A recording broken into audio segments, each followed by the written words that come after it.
Brookhill podcast episode 3. In this episode, I am talking with my daughter, Olivia Pate. Welcome, Olivia Pate, to the podcast.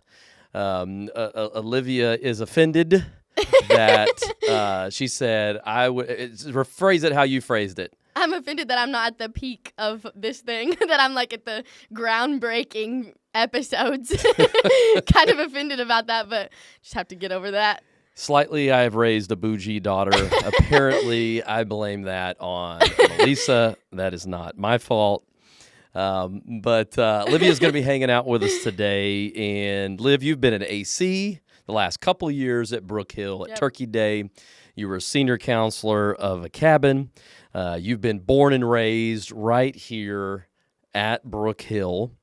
And just kind of as we kick it off today, what is it like growing up at Brookhill? I think this is the question that I hear you guys get asked the most. I'm sure at camp, people ask you that. I know with Mom and Lynn, that was when I met them, that was the question I had of, what is it like to grow up there? Do y'all ride go-karts every day? That is the number one question of my whole life. Do you get to ride the go-karts every single day of the year? The answer is no. We don't ride the go-karts every single day of the year. But and do you get to swim year-round? And it's like, it does get cold here, too. It's not a bubble. And then the horses, that's a top one. Do you get to ride the horses every day? Which kinda. I'd say that's a good question a little bit, and then I'm trying to think of any other ones I've been asked. But I think that's the top ones. And then my response is, I'm a real person too. I go to school like you do. Not this year, but I have friends. I go to church. Yeah, I don't just sit here play and sports. do Brookhill all year round. Like it's not like that. So you're not still wearing your red T-shirt. No, I don't sleep in my staff shirt. You're not sleeping in the Roan's bunkhouse. Oh, that's a question. Do you sleep in the cabins whenever you want? And it's like, that is not a fun thing. Like, I guess it's fun, but the animals and the cold and just wouldn't be as fun by myself in the cabin. So yeah, it's probably a little creepier if you were by yourself. I would say yes. I don't think I'd walking around the bunkhouse telling stories, praying at night for no one. For no one. Not what I do. That's not it. That is fun. So what is it like growing up here? Has it been a lot of fun? Have you enjoyed it? Obviously it is a little different. I mean, we don't live in a neighborhood. Right. I actually went trick-or-treating for the first time in my life this past year. Okay. That was totally new because we don't live around anybody and we don't trick-or-treat. And so it would be if we did, it would be a mile walk. Yeah. But it would just be to get to your aunt and uncle's house. Yes, like that. Ask them for candy and then walk back home. Right. Like that's what it would be. But that was a new experience. So I would say it's different. It's, to quote Carson, it's an honorable blessing to grow up here. And me and Carson actually were talking in the car the other day. And I picked him up from school. And I was like, hey, Carson, I get to be on the Brookhill podcast or whatever and just kind of talk about our lives and how we grew up here. And he was like, do you want me to give you some suggestions? And I was like, please, I'm going to need them. And he was like, well, you need to start it off super humble. You don't want them to think that you're stuck up. And I was like, am I? Okay. And then he was like, and then just tell him and actually what he said was really cool. And he was like, out of all the people in the world, we were here, why and how. And from an 11-year-old, I was impressed by that. But I was like, thank you for that tidbit of information. But it is really cool to think about, out of all the people in the world, how are we here? But it is a blessing, and it is really cool, and it's different. It is something that you always have to keep in the back of your mind, that we live here, and that it's about and Brookhill's, what's the word? It's a calling. It's a blessing. It's I don't know. It's a special place. Yeah, just and you have to think about like everywhere that you go and who you're around, and because you're involved with Brookhill like naturally, and so you have to really think about all of the things and places that you are because people know where you're from. So I'd say it comes with a little bit of weight too. Sure. Growing up here, and especially with how like big it's gotten and how like big Brookhill has gotten. So Yeah, but I like what you said. You said, I'm a normal person too. yeah. And I think constantly, so I think people look at you and they think your life is different than other people. But I think that's how we always do. Yeah. I think I'm looking at someone else and Yeah. I'm thinking their life is different, but they're looking at me. And I think the truth is we all live in real life. Yeah, that's really true. We all, I think people want to maybe look at you or look at us and think, oh, it's just Brookhill all year round. But no, we all have real lives outside of the week at camp. And, I think here at Brookhill, it's not the same when the people aren't here. Yeah, that's very true. Like, there's no one here right now. Yeah, it's just home. Like, it's so separated in my mind too. I think it would be very different. I guess it would probably be different for you, like since you like married in probably, but like in having to like train your mind to think about it like in two separate ways. But like the ranch, when people leave, it's just my home. It's just the drive up here isn't the drive to the Brookhill entrance. It's my driveway. Like, it's my home. And so it's a completely different feeling. Obviously, when I think about it, it's also a business and a workplace that I get to live on. But it's just my driveway. It's just my drive home. It's not the entrance to Brookhill, and it's not the pavilion. It's just a place I drive by to go home. Like, it's just isn't.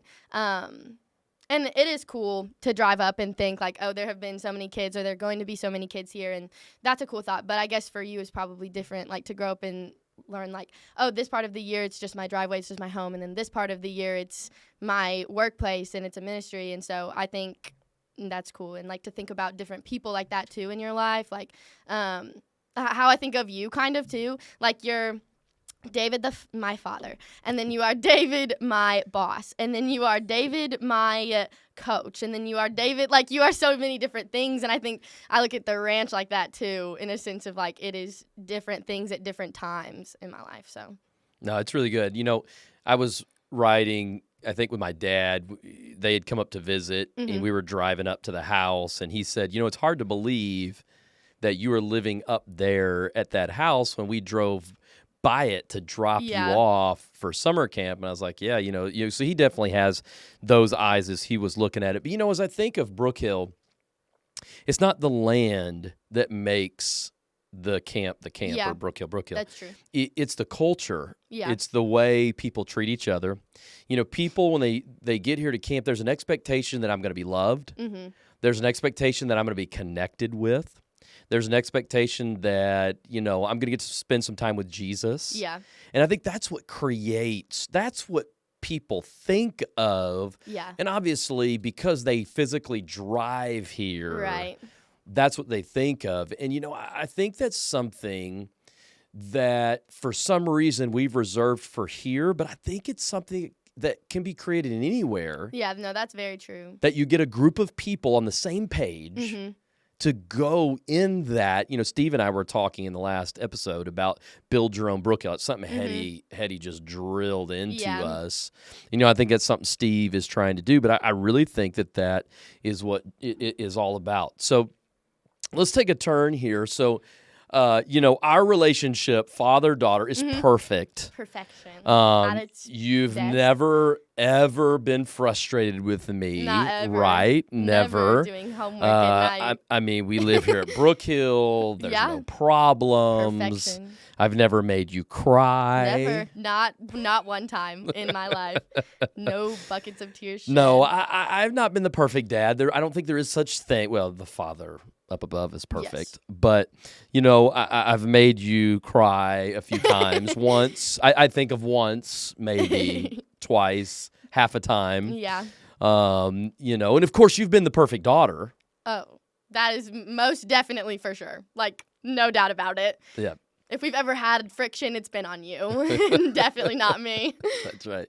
I think the one thing I actually think I've been more frustrating as a dad when I've coached you than necessarily. That one and those rare times we did homework in the past, Yeah. they go hand in hand in my mind, for sure. And that's why Mom stopped letting me help with homework. I used to beg her not to let me. I used to be like, don't make me do homework with Dad. I was determined, though. and that didn't work out. The teacher in you was a different one too. That was yes, it's a different. I go from dad to teacher. It's a whole different thing.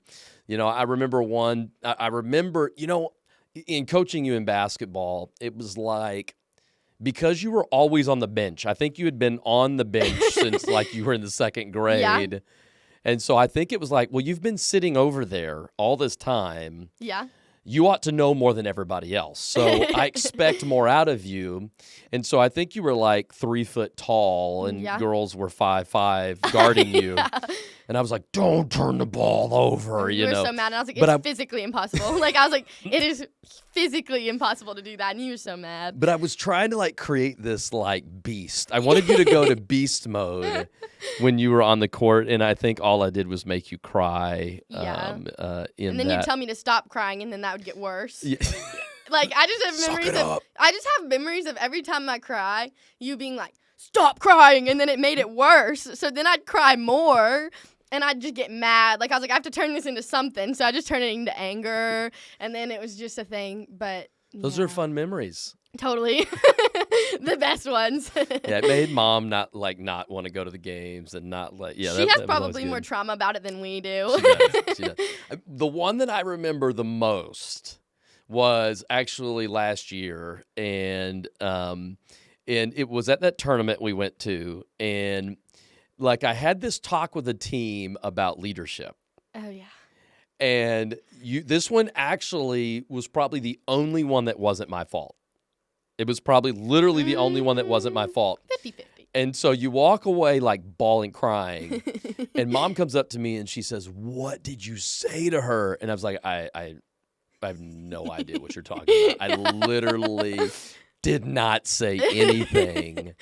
And I said, I talked to the team about it. She's like, you said that she wasn't a leader. I said, no, I was talking about the team. I said, somebody needs to be a leader.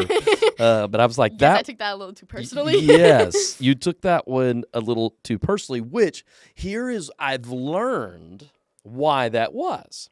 So we've become really big in the Enneagram test. I love the Enneagram test. Me and Sienna Cantu were just talking about it the other day, and she was like, "Well, I think I'm a 9," and I was like, "You're a 9 wing 1," and like I was like telling, and she was like, oh, "Okay," and I was like, "I could talk about the Enneagram all day." And I think the Enneagram is so cool, like, and it helps in so many different like dynamics, and it just helps with people. And then obviously, like, I have to give this spiel, but like. With the Enneagram, you can't put people in a box either, and you're not restricted. It's not blame for your faults either. And I'm just this, like I'm just this number, like I'm just mean to you because I'm this number, and it's like, okay, like that's not an excuse. It's not an excuse. It's not an exception. Like no people are like put in boxes or anything, but it is so helpful, like to know, and like with family dynamics and relationship dynamics and work dynamics, like all of those things, I think it is the coolest thing. But proceed. So just to kind of unpack this, so I got in trouble the other day from Tim Barton, and he said that I rush over things without really explaining them. So if you're listening to this podcast and you don't know what the Enneagram is, yes, it is a personality test.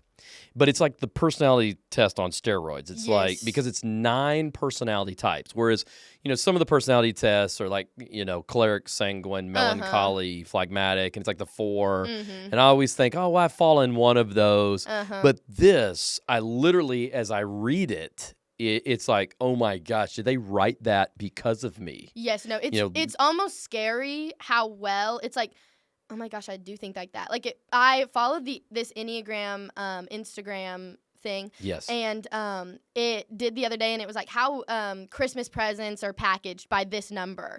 And like it went to 6. I'm a 6 on the Enneagram, and it was like has presents done weeks in advance. And I was like, I had mine in like November, like October. Like it was ridiculous how well it knows you. Like it's almost creepy. Well, it talks about, when you're positive, when you're negative, Yes. or when you're healthy, when you're unhealthy. Yes. I like reading the healthy ones. It's like, oh yeah, Let's I'm focus on the mad, I'm positive, mad, yeah. I'm mad. And I get to the negatives and I'm like, oh, I do Shoot. that. And it's like they wrote it literally for me. And so that's why I like it. Yes. Is because It's super relatable. it is. And of course, it's very popular in high school and college. Yes. A lot of high school and college students. In fact, I was talking to somebody that's very young, around my age, very young, and they had never heard of it. And so it was cool being able to teach them. And I was like, I love it. That's my sweeping in favorite college. conversation starter is Enneagram. There you go. I love that. Okay, so going back, why I even suggested the Enneagram is I'm a 3. And a 3 is driven, success-oriented, which is why I coach like that or I teach like that. Yes. It's like, be successful, learn the material, Yeah. don't turn the ball over. So that's how we got to win. I mean, that's, I like to win. Yeah. Which makes We've noticed. which makes board games fun. I love a good board game, actually. No, you and I do, but Mom doesn't. Oh my gosh, she gets so mad. Yeah, she's like, the fun is in the trying. No, and even no. Bub is really not awesome at the board games either. He just gets mad, and Mom just is sad, and then we're just like, That's it. that's Yes. just what we're doing. Yeah, so it makes just such fun family moments. So we don't bust out the board games very often. We have to wait till Tim Barton comes in town, and then the 3 of us play. Yes. It's literally A what good we game do. of Catan. It's literally what we do. But anyway, so going back to the Enneagram, I'm a 3, and so, but when you first took the test, you were a 3. I was a 3. So it made sense to me to coach you like you were me. Yes. And then I wasn't getting the results that I wanted. I was making you cry. You were mad at me and this and that. It was silent car rides. And, I'm sure no one out there has silent car rides. Never. But then when you retook it and got a 6, Yes. it made which a 6 means you're I actually super took it relational. with other people. Okay. And that's what I would suggest too, is obviously it's about you and how you think. And you can't, with the test and taking it, you can't get caught up in what you want to be. And you can't. Which is what you did. Which is definitely what I did. And I was like, oh. And then I got the 3 and I was like, I'm so successful. And I'm so this. And I'm so competitive. And, and that's just one of the things. And so when I retook it, I took it with Mom and Lynn, Aunt Lynn. And they were kind of like, you don't ever do that. And I was like, oh, yeah, you're right. And whenever I got a 6, I was like, I'm a 6? Like, I was like, I have never thought in a million years that I'd be like, when reading about all of them, and none of that ever like came up in my head. And then when I read it more, the 6 is it's the loyal, the loyalist. That's what it's called. And then it's just about people, and they're a people pleaser in there. And so when you were mad at me and I couldn't do or couldn't please whatever, and so that just broke down and got upset. And so that's definitely why you weren't getting the results. But I was so confused. Yeah. Yeah. I was so confused. I was like, why is she so emotional about this? Because a 3 wouldn't respond in that way as I was working on that. But come to find out, you were a 6, which is Yes. more relational. Yes. And this Enneagram thing has helped me so much in leadership because it's how do you lead different personality types? Yes. Because if you're leading an 8, you want to be strong. If you're leading a 3, you want to build them up and push them toward that. And if you're leading a 6, you want to be more relational and more connection oriented. Mom's a 9, and so we want to keep the peace. Yeah. We want to chill out. When I'm with her, everybody's happy, she's happy. that's exactly right. And so, anyway, I just that was something that really helped a lot, I think, in our relationship. Yes. I think it changed the way I coached you the rest of the year, in this and that, and just even in leading with us. So. Ended up winning state. So if all the teams want to take the Enneagram test, you'll win state, all of that. But I thought that was such a cool way to coach from a perspective of the Enneagram, like how we always talked about. We had our Enneagrams posted in our locker room, and so you could always see everybody's Enneagram and where they came from. And I just think it was just the coolest thing from like a team perspective and then family perspective. Love the Enneagram, especially as a girl coach. If you want to try and Yes. coach girls, which at camp now, that's what we do. Yeah. To be a JC, to be on all summer staff, that is a requirement. Yeah. And obviously, like you said, you don't put people in a box. It doesn't mean everyone's personality is the same. Right. it's just their motivation. It's how they Yes. work with people. It's their tendencies and different things like that. Habits and stuff like that. That's right. So Yeah. I think it does help to know that, because you're a 6'7", but someone who maybe is a 7 only, Yeah. they may not do the list like you ask them to do the list. And Yeah, so that's to very true. know that they might tend to be a lot of fun and not do the logistics, it helps you as a boss to make sure, hey, are they doing the logistics like you asked them to? Kind of a deal. So growing up at our house, you grew up here at Brookhill, and I think our home is amazing. Yes. But I don't think it's because of me. I think it's definitely because of Melissa. I tell people, I was telling somebody just the other day, she's definitely the better parent than me. She's the better person than me. Yeah, you're the better friend. You're the better, like, bro. Like, oh, let's just go hang. Like, that's it. You're like the bro, and then mom's the parent. That sounds like I don't parent, but anyway. No, you parent. You Okay. parent. If it wasn't for your mom, though, our home would be terrible. Yeah.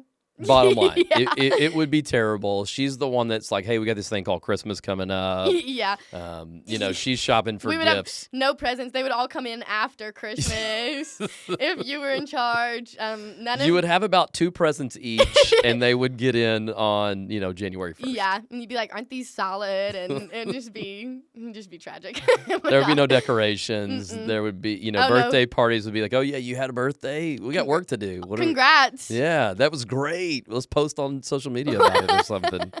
But she's the better parent. She's amazing. Let me ask you this. Is it weird to talk to your parents? Because and maybe it's not weird to you, but you do. We talk and do you feel like it's common for teenagers, for high school, for college students to talk to their parents? I definitely think it is not. I actually was telling Maddie Kay at the beginning of the summer, we were just talking about stuff, and I was talking about you guys and how y'all are kind of like separated my mind because y'all are like also in ministry. Like I do know the wisdom that y'all have and like all of that stuff. And so I think it's so important to talk to your parents and like just have conversations with them just about life and just talk to them. And I think it's so good for your home life. It brings such a peace in your life, just knowing that you have a connection with your parents and that you can text them like anytime, or when I'm like out late and I'm like, hey Dave, I'm gonna be late, and you're like, cool, I'll be up. Like it just is like, it's not a thing. And it's not like, I think communication is such a lacked thing in homes with relationships from parents and children, and which I mean it can go both ways. I mean, it's on the kids to talk to their parents, and it's on parents to want to talk to their kids. And I think it's such a lost thing to have a friendship with your kids. I think that to get in your mind that I am just a parent to you is not good. And I think that when you don't have a friendship with, because one day your kids won't be under your roof, and one day they'll be out and they'll just be functioning members of society just like you are. And it's like, are you strictly their parent still? Do you strictly give them a bedtime still? It's like you lose that relationship, and you can have that forever. Like when I graduate, I'll still be besties with you guys, and it'll still be like that. So I think that is one thing that is really lost, is the friendship between parents and kids. And so back to what I was saying with Maddie Kay, I got lost. But that you guys are just so wise, and I know that about you guys. And she was just like, that's so crazy, like what a different thought. And she was like, that's so like mature of you. And I was like, I think it's just like a logical thing, and it just makes sense to talk to your parents and to listen to them, and if you don't agree with them on something, y'all can just talk about it. Like it doesn't have to be a thing. And I think with everything that stresses that you have in the world and in life, I think that could be just one of the last things that you could have on your plate. But a lot of the times it's like the very front thing, and it's the toughest thing, and it makes life even harder than it has to be. And I mean, even with your relationship with your parents affects everything in your life. And down to like school, grades. If you have a good relationship with your parents and you're talking about why you're doing this and why you're doing that and why this grade isn't like that, they wouldn't have to come to you angry, And so it's on the parents not to do that, but it's also on the kids to go talk to them and have a relationship with your parents. And I think it's really important. I think, like you said, communication is the key. Yes, for sure. And obviously, communication has two components to it, For sure. talking and listening. Yes. And, I think we have to listen to you guys. And you have, and I think listening to the heart. Mm-hmm. The heart I behind think if it. you only listen to words, it's easy to misconstrue those. Yes, that's very true. And that can be tricky because you have history. And I think, one of the things that Mom and I have tried to do is not cross lines of disrespect. Like us demeaning you, like you're just a child. Yes. What do you know? You're so, and maybe we wouldn't have said you're stupid, but once That's again, where it that comes- would be the heart. Yeah. And so, and so that's one thing that we have tried to do is to have that communication and to try and see you guys as older. Yeah. And I think sometimes you have to see people as older before they'll respond as older. Yeah, that's very true. Like calling people, you like what you said, you inspect what you expect. And so it's like, I'm going to pretend and act like you're an adult, and you are going to respond like an adult. And if you don't respond like an adult, then we're going to have problems. Like, and respecting you guys and all of that stuff. So. And I think, and I know that's tough, but it's just creating that culture. Yes. And I know, whether it's at the dinner table or whatever, we try and have that dialogue, long car rides. Just, obviously there's a lot of fun involved. There's a lot of mostly fun and jokes. Mostly, because I do think there's a fine line if it's constant lecturing. Yes. And I know that y'all do joke. You do roll your eyes. Here's Dad giving one of his talks. But I try not to do that very often, if that makes sense, even though we have a lot of fun with it. Make life mostly fun, yeah. I think a lot, we can get lost in life and be like, these are the important things in life, is your grades are everything, and your grades are life, and all of this stuff, when the bottom line is, do you love Jesus, and do you have a relationship? That's it. And that's what it comes down to, is like, if you, God forbid, if you pass away tomorrow, what will we have had? Will I have just honed you on your grades and just the little stuff that doesn't matter, the times and doing little things. And it comes down to, do you have a relationship with Jesus, and do you have relationships? Yep. And that is what life is. And that's good. That's the bottom line. But I don't think, to go to Brookhill is all about connection, fun, and Jesus. Yeah. And what's crazy is that's life too. Yeah. Because, I don't think people know how to have fun sometimes. Yes, that's very true. And so, so family isn't fun. Church isn't fun. And obviously, I'm not saying everything's got to be silly, fun and games. Right, no, obviously, there's responsibilities. Yeah. There's responsibilities we got to take care of, But, you and I are both workaholics, so definitely Some our issue. Some people call it a toxic trait. Yeah. Oh, we won't mention any names. We won't talk about it. Who calls it a toxic trait? We'll just have to have them watch and know it's them. I can't watch in the room. He'll get mad. They will get mad. They. Not a him. But I think it's important to have fun. Because if you don't have fun, then that connection and that relationship isn't going to be there. There's a lot of nights that you come in from being out with your friends or whatever. You come knocking on our bedroom door. Which I know you enjoy. Deep down, I know you love it. I always pretend that I'm asleep. Always. Oh my gosh. There was one time I come in 3 nights in a row. Like, I like to go in and sit at the edge of my parents' bed and tell them about my day, because I just like to talk. I don't think a lot of people love that, but I do. And so I'll go and I'll knock, and I'll be like, hey. And then Mom will just start laughing. And I'm like, what? And so then I open the door, and he's turned over, and I was like, David, I know you are not asleep right now. I know you are not asleep. Your Instagram said active 2 minutes ago. I know you are awake. And so I go in there and I talk to them, but I know that you love it deep down, my talks and my reviews of the day. But the dad vibe has to act like I don't like it.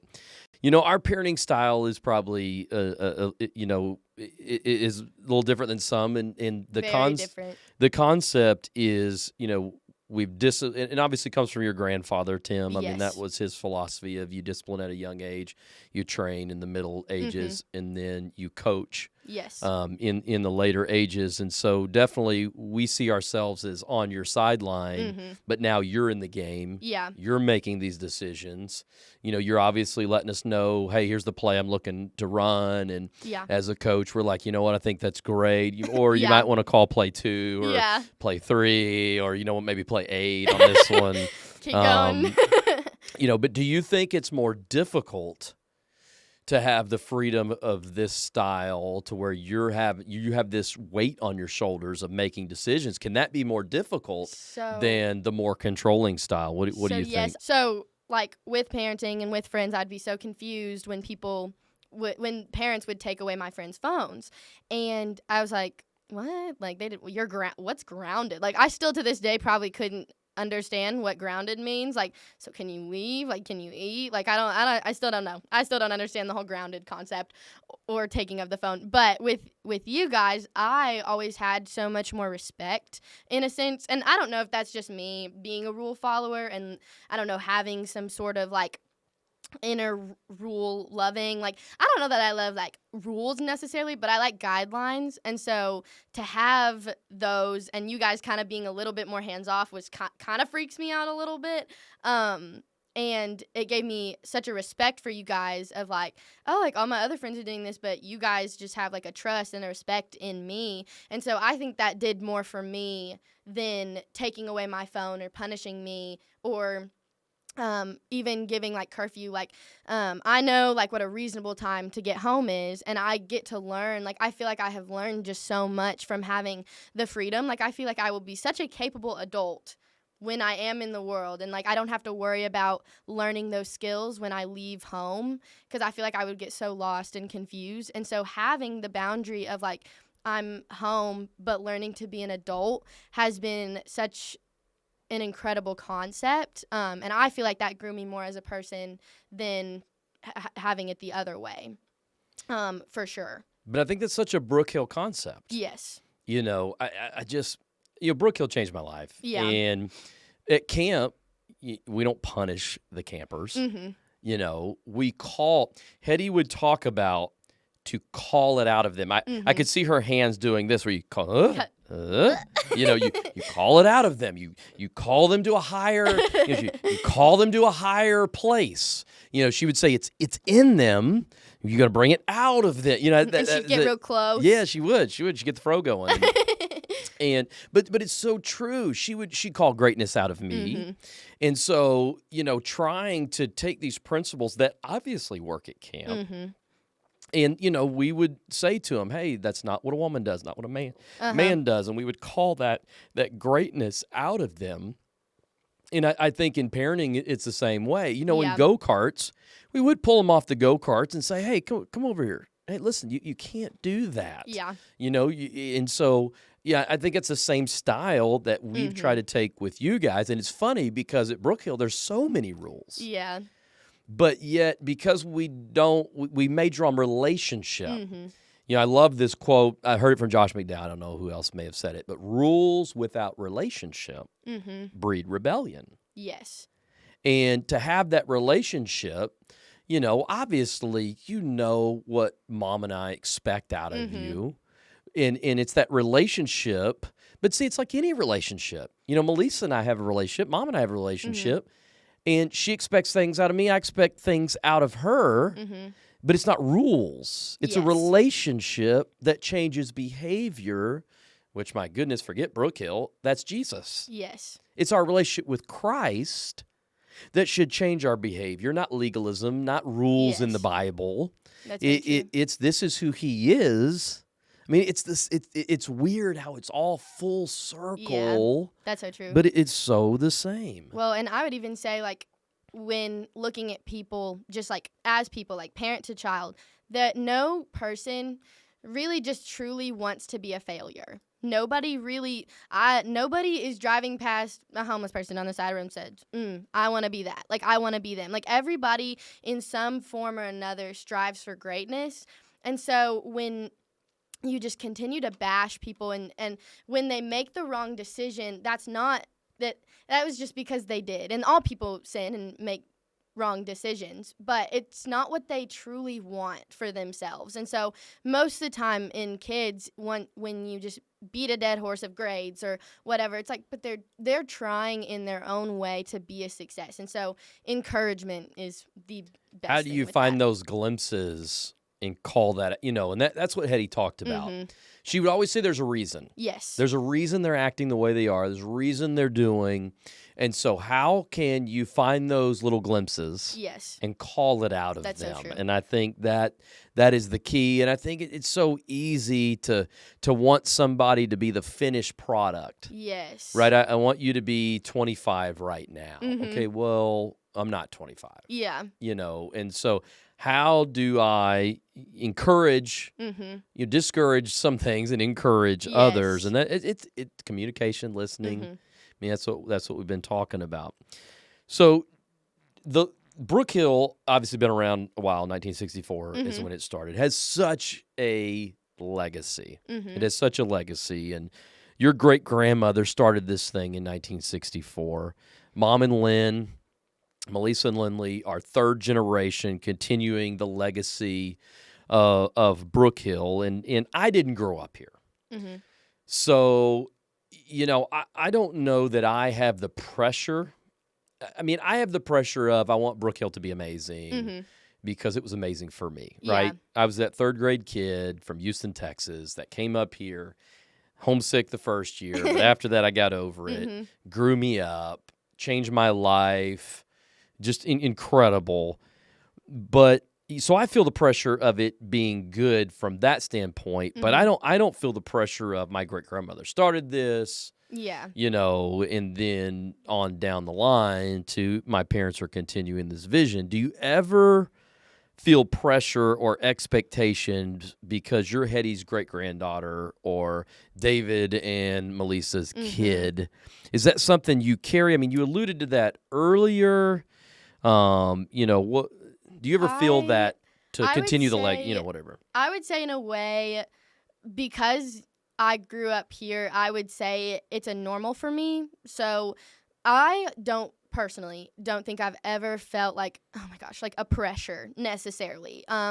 I thought it was a really cool honor. And in a sense, like what I was saying earlier of my great grandmother did start this, so I want to show myself like in the best way and be the best product of what this place is and what you guys are and how I'm David and Melissa's kid. I, in a sense, it's like I want to be the best version of me to show that you guys are the best. You know what I mean? Like I want to be the best because I know that you guys are the best and I want to show that you guys have done the best. So that's what that is. But I will say, lost my thought. Let me say it like this. Have you ever felt pressure from us? Oh, Like no, hey, we want you to be an AC or we want you to be a cabin counselor. No, I definitely haven't felt like pressure like that. The only pressure is to just be the best version of myself and whatever. But from you guys, I think I was more like frustrated that y'all were my parents. Like, I want to be awesome by myself. Like, I want to be awesome because I'm awesome, not because you guys are awesome. You know what I mean? Right.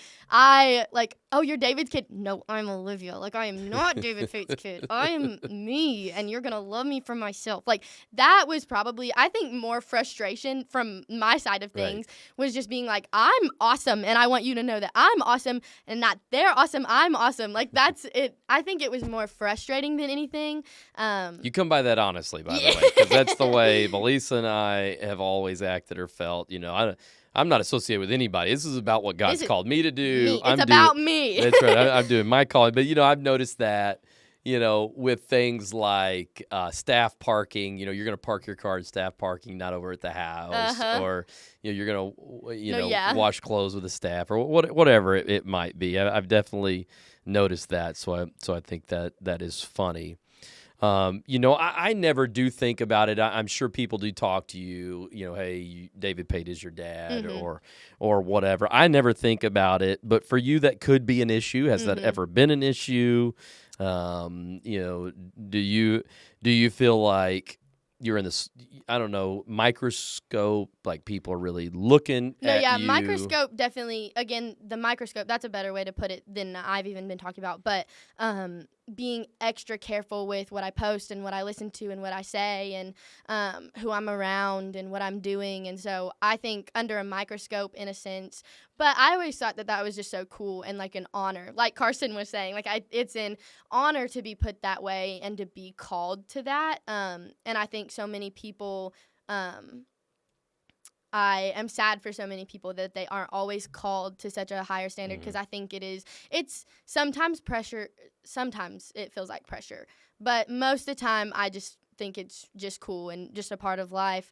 But I don't think I've ever struggled with, this pressure of I have to take this place over or anything. And even with how you guys have been like, y'all are who you are and whatever you're called to be and whatever you're called to do. And for me personally, I feel called here just because of everything and the way I've been raised. And when I think about everything else, it's just not as fun. I tried to get a job somewhere else at a coffee shop, and it was so terrible and miserable. I only was there for I hope nobody from there listens to this, but I was only there for 3 weeks, and it was terrible. And I was like, Brookhill would never. I was like, I can't be out in the real world. My first job out there, I was like, nah, fam, I'm coming back. I'm working at Brookhill. But that's not the only reason. But it's just. But we've this always place is encouraged awesome. you. We've always encouraged you to do what God's called you to do. To go elsewhere, and That's wherever right. you are called is wherever you, and this is us. And if you want to do this, and if you want to be a part of it, that's exactly you. But right. I don't think I've ever been like, this is so terrible. I have to do this or have to do that. I've never really felt that from you guys. But Mom, always tells a funny story. Now, this goes back to Enneagram. Yes. You're a 6, so Brookhill has a lot of people. You're relational, so it feeds your personality, who you are, what you like to do. I thrive the most. Mom is a 9, so she's more of a peacemaker, but I always have this vision of her as a kid growing up here. She talks about how your poppy, your grandfather Tim, made her work in the Coke hut. Do you remember the Coke hut? Do you remember the little hut? I remember. It was so sticky, and there were bees. And it was special. There was rocks. And, it was. And then that front thing and the bat. Yep. And so she would have to carry, she talks about carrying the little quarter thing. She said it was so heavy. She would carry that there and work that. And she said she just felt like people were staring at her, which is so her to think that way. I don't think anybody was staring at her. I mean, me personally, all attention is good attention. Yeah, but that's not how she feels. But I just remember her saying how much she hated it, but she's more quiet. That's her style. And in fact, she's so quiet. I think funny story of her and I, she was senior counselor. I was senior counselor back in the day before we were married. And she was working camp, and she's just more quiet. She's more one-on-one. That's who she is. Yeah. And I love the counselors who are more one-on-one. Not every counselor has to be the Hetty or the Olivia, the Steve Sexton that is larger than life, Lindley personalities, big personalities that are exciting. Personalities, yes. But Mom's more one-on-one. And I remember there was a JC that summer, and this was ages ago, that came up to me and said, oh my gosh, that Melissa girl is so stuck up. And she was telling me this story. I don't know why she chose me to tell the story. And obviously at camp, we don't let people know who's dating who or whatever. And I said, oh, well, that's my girlfriend. And that's so awkward. Oh, it was so awkward. I felt so bad for her. But, but she just misunderstood Melissa. And that's not who she is. She's just quiet. She's just one-on-one. And she... that's just, but anyway, that was so awkward. I think for me, the only pressure or in a sense how Mom was saying everybody's staring at her or whatever, I think in my mind, I love the attention and I love being people oriented and I love to be in groups of people. FOMO is my constant issue. I got FOMO all the time. I need to be everywhere that large groups are having the most fun. That's where I want to be. And so for me, being a 6 and being a people pleaser, I can also worry and how Mom was saying everybody's staring at her. For me, when people are, it's oh no, what if I am not the best version of me for each person? Or what if I didn't say the right thing? Or what if everyone hates me? That is probably the only thing that I've struggled with. Not really oh my gosh, the pressure or anything like that. I think for me, mostly it was, what if I don't say or do the right thing? Because I'm such a people pleaser. Like, what if I didn't please them while pleasing them while pleasing them? Like, what if I let somebody down in the mix? Like, that is, saying no is my biggest also toxic issue, if we're throwing it back to toxic things. Being able to say no to things, like, no, I don't want to do that. And just because I don't want to, like, I say yes to everything, and it is such a problem. Like, obviously not moral stuff, but like, I say yes to stuff like, oh, you want to go out to lunch? And it's like, no, but yes, I'll go. Like, and I want to be at home eating lunch, but I'll go out. Like, I guess, like, I think that's where, but again, just to throw it back, like, I think the pressure of not being good enough for other people is probably my biggest struggle. But that's just because which I'm is a 6. what frustrated you Yes. about me coaching you. Because, yes. Because I would get on to you about being better, and I was just pushing you. I was always so proud. Yes. But I was just pushing you. No, yeah, that's where I got confused. In that, yes. That's where the That's misfire right. was. That's right. That's because I think when you are pushing me in a sense of saying you're not good enough, I'm like, I'm not good enough. Like, that's where it goes back for me. So Right. It's funny, and it's where we have to learn each other, and that's really difficult. As you've been an AC, a senior counselor running a bunkhouse, are there things leadership-wise that have stood out to you? That are there principles that you've already picked up on, like, as a leader, I do this, this, and this because this Like works. I leadership always skills. do this. I always do this. What are some principles? What are some things from Brookhill that even at your age already that you've picked up on that you're like, that works? yes. And maybe use it at camp. Maybe you even use it elsewhere, but it's like, these are some things that I already do. What are some thoughts? So conversation starters, like with meeting new people, you meet Okay. new people every day. Like, that's life. And no person is a stranger. Like, you meet new people, like, that is what that is. And so I think conversation starters. So Brookhill has taught you. Yes, conversation starters. That's huge. To be Yes. able to walk up to somebody you don't know. Never have an awkward conversation. Right. But that's a skill. Not everybody can do that. Yes. And I think we have youth groups. We have schools. Mm-hmm. Where, okay, let's go back to Melissa's story. Mm-hmm. She's a snob. Yes.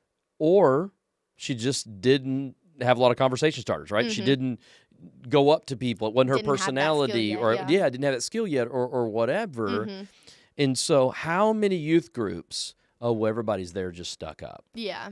Or do you have a bunch of people that don't know how to start conversations? Yeah. And so, I mean, I think that's one key massive. thing in life is conversation starters with anybody, even anybody like, oh, I'm at Starbucks. Like, I had a girl, I was ordering at Starbucks and love Starbucks. Everybody get the caramel latte, really good.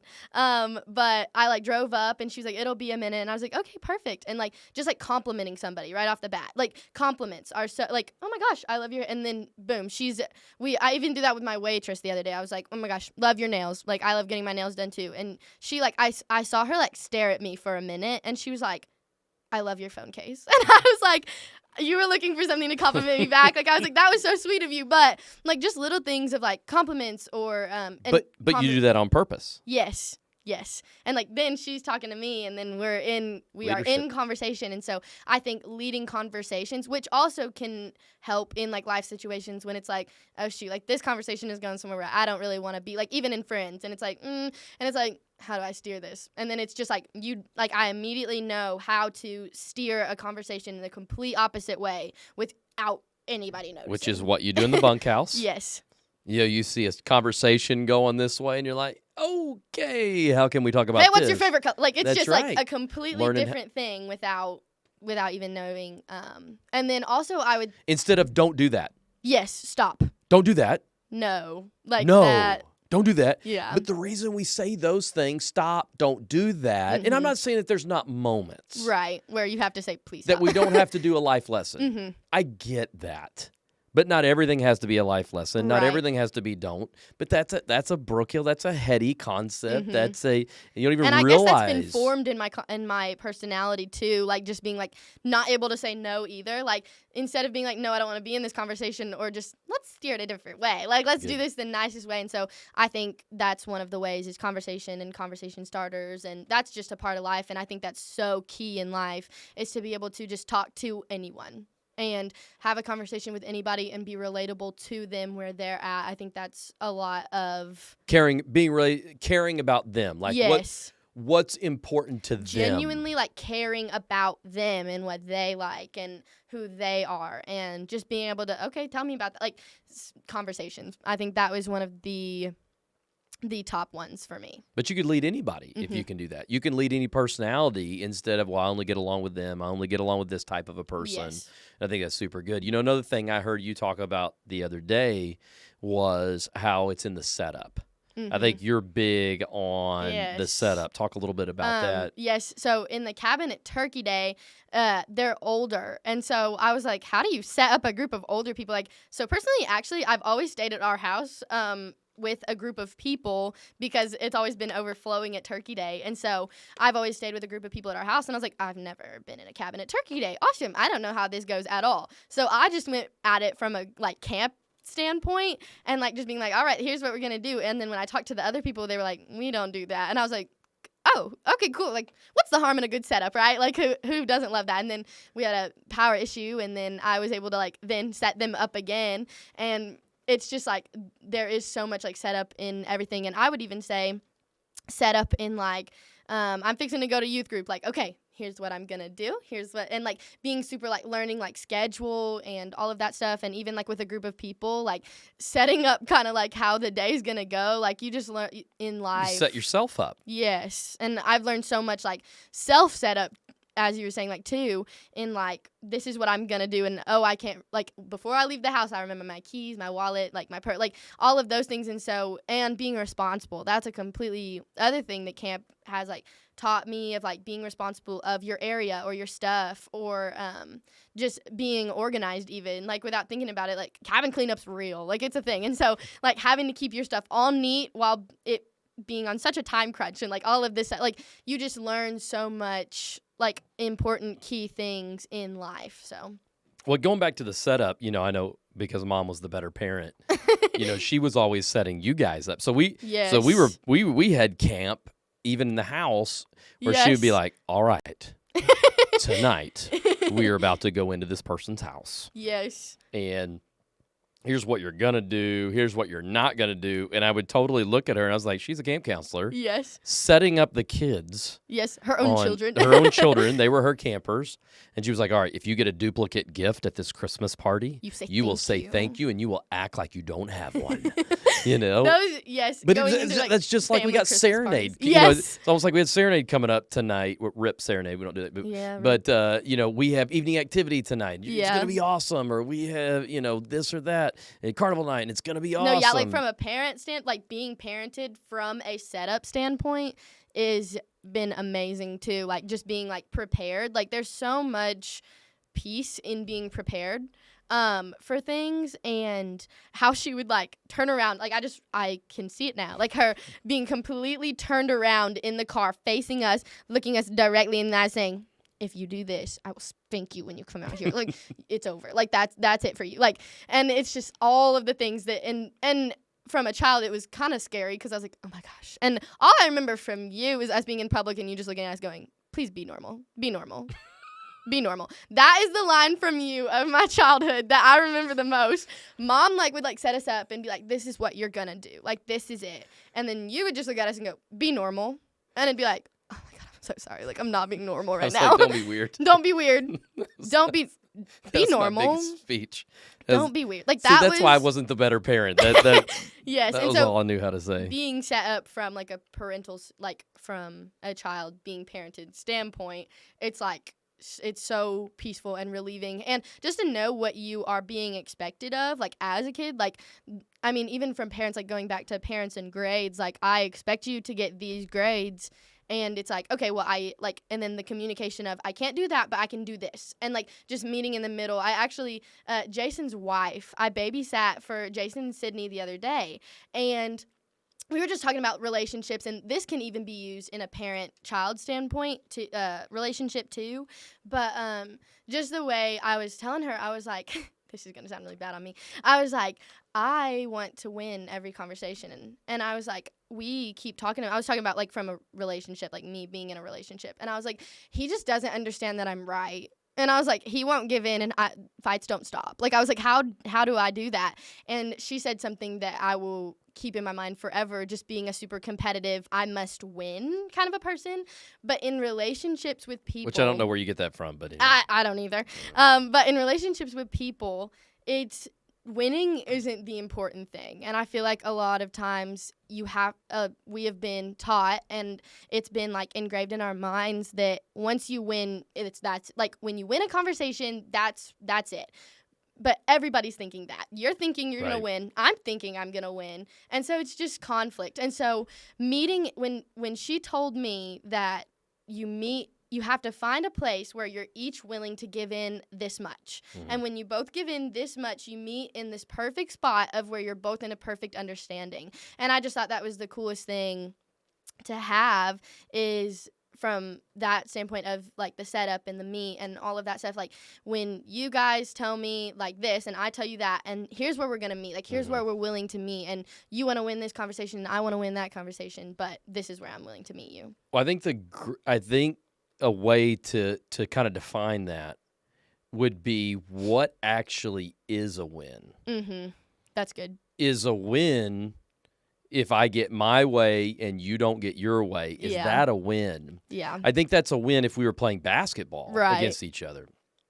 But is the win that we unify, we get on the same page? Mm-hmm. And I feel like people are off the same page all the time. Instead of I want to get you on my page or you want to get me on your page, it's how do we maybe go to the same page? Maybe it's a little different than my page, a little different than your page, but we get to the same page. So really it's redefining what actually is a win. Yes. Is it a win if I get my way and Melissa doesn't, and now we're in a fight and we hate each other? That's just Gee, that doesn't seem like a win. Yeah. What is a win is maybe when we come together, get on the same page, and we're heading in the same direction. And I even think that also goes back to being a counselor, like you were saying, like, well, you're not, like, if you have a tougher person or a camper that doesn't really want to get on your page, it's like, okay, well, I want you on mine, and I need to get you on mine, but to get you on mine, I need to meet you a little bit more where you're at. And I think that is one thing as a camp counselor that I learned too is, okay, like, and in relationships, like, I mean, Sydney was a camp counselor. That's what she just told me. Like that, whenever she told me that, and like that all goes back to I'm a camp, like, this is what I learned as a camp counselor. Now I'm taught you, like, so I think it's just That's so really good. And it's so heady. Yes. You know, heady, if the one person won't go over to the group, then we're going to bring the group over to the one person. Yes. You know, it's okay. We won and you won. You got to stay where you're at, but we got to get you in the group too. And so that's what really is a win here. Instead of, no, I'm going to make you completely be on my page only. But that's where we're at. Gosh, I mean, that's political today. Very much. That's, sometimes families today, is relationships. Yes. I mean, gosh, it's everywhere instead of, learning how to get the overall win. One thing that I wanted to talk about, before we exhaust our time here is something that I talked about at Turkey Day. I had heard it on a podcast. I think it was actually a church sermon, but it was sent to me like on a podcast. But it was talking about Generation Z, Gen Z, which is what you are, Gen Z. I don't have the exact dates of what a Gen Z is, but I don't know think it's either. like 25 and under, basically. But it's people in high school and college today. Junior high probably goes down maybe to a little elementary. Generation Z. And what they talked about is your generation has been labeled the hopeless and anxious generation. And you remember I talked about that at Turkey Day. You were in there for that. And do you see that? Do you feel that when I was talking about that? Is that something you've thought about?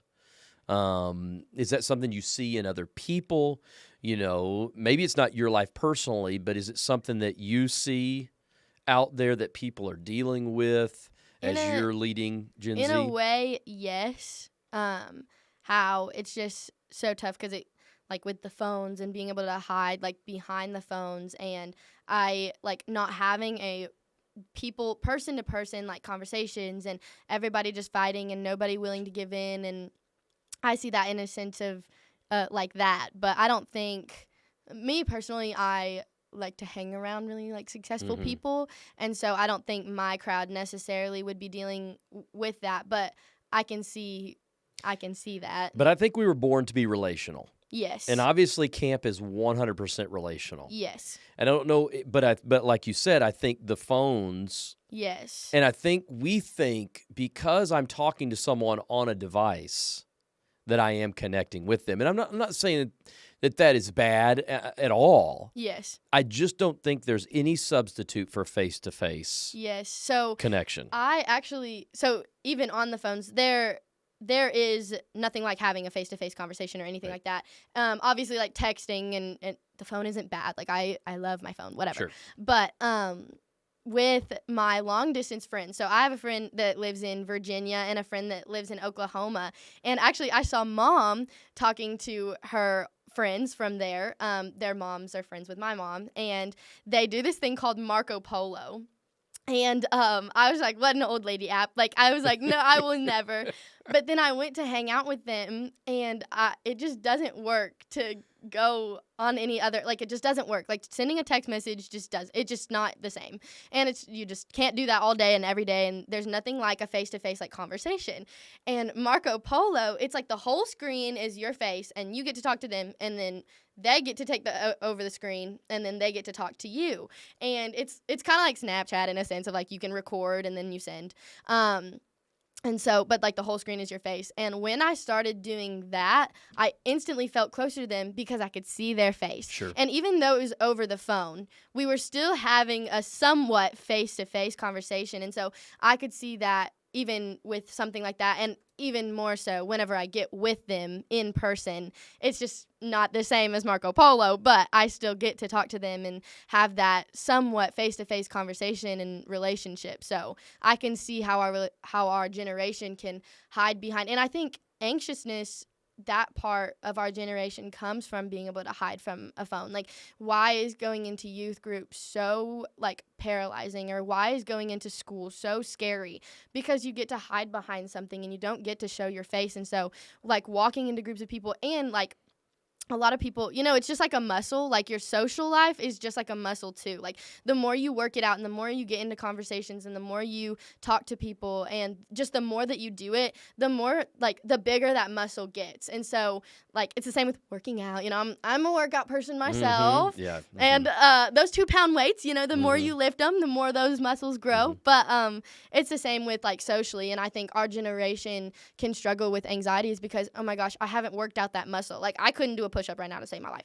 But it's like, but I haven't worked out that muscle. But if I did, then I'd be really good at it. And so I think when you work out that muscle of face-to-face and being in person, I think that's why our generation can struggle with that a little bit. So, but that's why I love camp. Because it is relational. Yes. It is personal. You have to put your phone up. Yes, I love that part. And you have to connect. And I think we're missing that. And yes. I think, obviously, during the pandemic, people were isolated more. Yeah, and I can even see how that could have tanked us even more, being able to hide and it being okay to just hide. Yeah, and I just think there's no substitute for connection, fun, and Jesus. I just think there is no substitute. Well, I've enjoyed having you on today. Thank I hope you.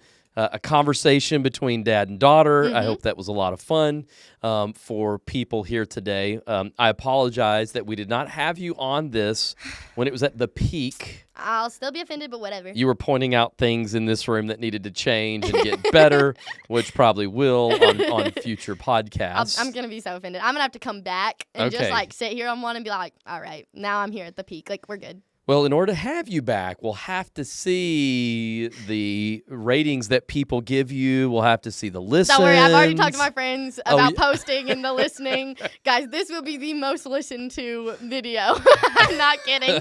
I've talked to all my friends, got all my followers on it. All right, so you're going to be above Tim Barton and Steven Sexton. Oh my gosh, Tim Barton, I'm coming for you, man. Those it's guys over. are trash. It's over. He's not. Steve, nah. Awesome. Well, thanks for listening to the Brookhill podcast today. Life, legacy, and leadership. Hope you enjoyed our conversation today. We'll see you later. Bye.